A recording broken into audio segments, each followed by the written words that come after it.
গান্ধার নামক এক রাজ্যে শাসন ব্যবস্থা খুব কড়া ছিল। রাজা সকল কাজের জন্য নিয়ম বানিয়েছিলেন। তার নিয়ম ভঙ্গনে কঠোর শাস্তি দেওয়া হতো। নিয়ম অনুসার কোনো বিবাহিত মহিলার সঙ্গে কেউ কোনো অবৈধ সম্পর্ক রাখতে পারবে না। গুরুদত্ত নামক এক ব্যাপারী তার পুত্রের বিবাহের জন্য কন্যা খুঁজছিল। সে ব্যবসায় অনেক পয়সা অর্জন করছিল। তখন গুরুদত্ত ভাবছিল তার এখন সংসার হোক। একদিন গুরুদত্ত মন্দিরে এক অতি সুন্দর কন্যাকে দেখে সে তাকে প্রেম করতে লাগলো। সে তার কাজের লোককে বলল ওই কন্যার বিষয়ে খবর নিয়ে বলতে, যাতে সে তার সাথে বিবাহ করতে পারে। সেই মহিলার বিষয়ে খবর নেয় যে তার নাম চন্দ্রসেনা, কিন্তু তার বিবাহ প্রথম থেকে ঠিক ছিল। তার স্বামীর নাম জয়কর্ণ। এটা শুনে গুরুদত্তের মন ভেঙে গেল। একদিন গুরুদত্তকে চন্দ্রসেনা একটি পত্র লিখে। এটাতে লেখা ছিল যে গুরুদত্তের বিষয়ে সে জেনে প্রভাবিত হয়েছে। সে কথা দিল যে কিছুদিন পর তার সাথে দেখা করতে আসবে। পত্র পেয়ে গুরুদত্ত অনেক খুশি হলো। তারপর চন্দ্রসেনার বিবাহ জয়করণের সাথে হয়ে যায়। তখন সে তার স্বামীকে গুরুদত্তের বিষয়ে বলে। এই কথা শুনে জয়করণের ভালো লাগলো যে তার স্ত্রী মিথ্যা কথা বলে না। জয়করণ তাকে গুরুদত্তের সাথে দেখা করার অনুমতি দিল। চন্দ্রসেনা গুরুদত্তের কাছে দেখা করতে গেল। রাত্রি হয়ে গেল, চতুর্দিকে অন্ধকার ছিল, রাস্তা একদম ফাঁকা। তখন হঠাৎ একটি চোর রাস্তা আটকালো। সে চন্দ্রসেনার অলংকার নিতে চায়। চোরকে দেখে চন্দ্রসেনা প্রথম ভয় পায়, তারপর সাহস করে বলে তাকে যেতে দেওয়া হোক। সে চোরকে সকল কথা খুলে বলল এবং আরও বলল সে যাবার সময় তার সকল অলংকার খুলে দেবে। চন্দ্রসেনা বলল, এটি একটি খানদানি স্ত্রীর বচন, আমি তোমার সাথে বিশ্বাসঘাতকতা করব না। চন্দ্রসেনার কথা শুনে চোর তাকে যেতে দিল।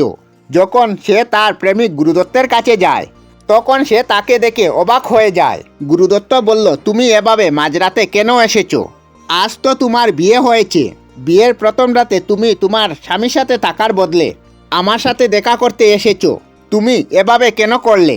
চন্দ্রসেনা বলল, আমি বলেছিলাম যে একদিন আমি তোমার সাথে দেখা করতে আসব। গুরুদত্ত বলল, তোমার স্বামী কি এ বিষয়ে জানেন? চন্দ্রসেনা বলল, হ্যাঁ। তখন গুরুদত্ত বলল, এখন তুমি অন্যজনের স্ত্রী।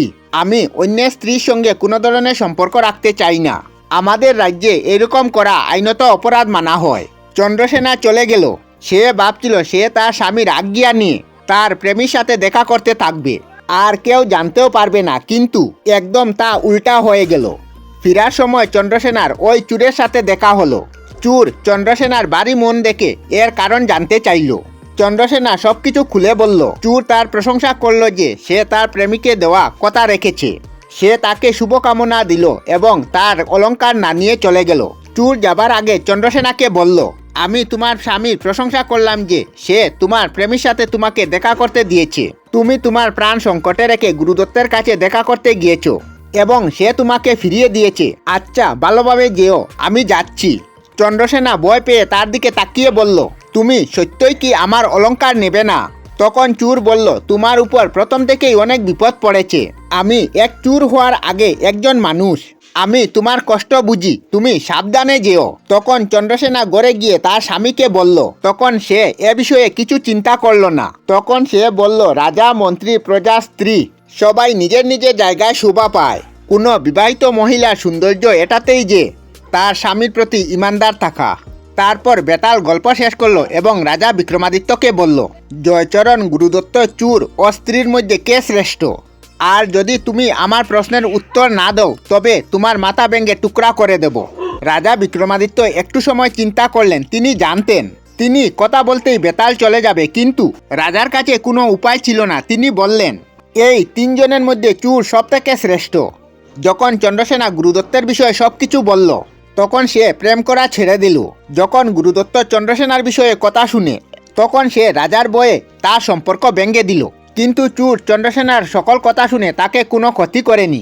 যদি সে চাইতো তা সকল অলংকার নিতে পারত, কিন্তু সে এমন করেনি। এই জন্য চোর চারজনের মধ্যে শ্রেষ্ঠ। চোর চুরি করা ছেড়ে দিল এবং চন্দ্রসেনা দুঃখে দুঃখিত হয়ে তাকে সহানুভূতি দিল। তখন বেতাল রাজার উত্তর শুনে মনে মনে রাজা বিক্রমাদিত্যের প্রশংসা করল এবং বেতাল বলল, তুমি একদম ঠিক উত্তর দিয়েছ রাজা। তুমি সত্যই ন্যায়বান, বুদ্ধিবান, প্রতাপশালী, প্রজাবৎসল রাজা। তুমি কথা বলেছ তাই আমি আগের জায়গায় আবার যাচ্ছি। এবং বেতাল বটগাছের দিকে উঠতে লাগলো এবং রাজাও তার দিকে ছুটলেন যাতে তাকে এনে সাধুকে দেওয়া বচন রাখতে পারেন। তিনি ভাবছিলেন এখনো তাকে বেতালের কাছ থেকে আরও কতটি গল্প শুনতে হবে। আমরা আমাদের চ্যানেলে সব ধরনের ভিডিও আপলোড করি, যেমন ব্লগ, নিউজ, কুকিং ভিডিও, ধার্মিক আলোচনা ইত্যাদি। যদি আপনারা এই ধরনের ভিডিও দেখতে পছন্দ করেন তাহলে এই চ্যানেলটি নিশ্চয়ই সাবস্ক্রাইব করবেন। আমি আপনাদের সাথে বিদায়ক না, আজকের মতো বিদায় নিলাম। আর ভিডিওটি ভালো লাগলে লাইক, শেয়ার ও কমেন্ট করবেন। ভিডিওটি সম্পূর্ণ দেখার জন্য অশেষ ধন্যবাদ।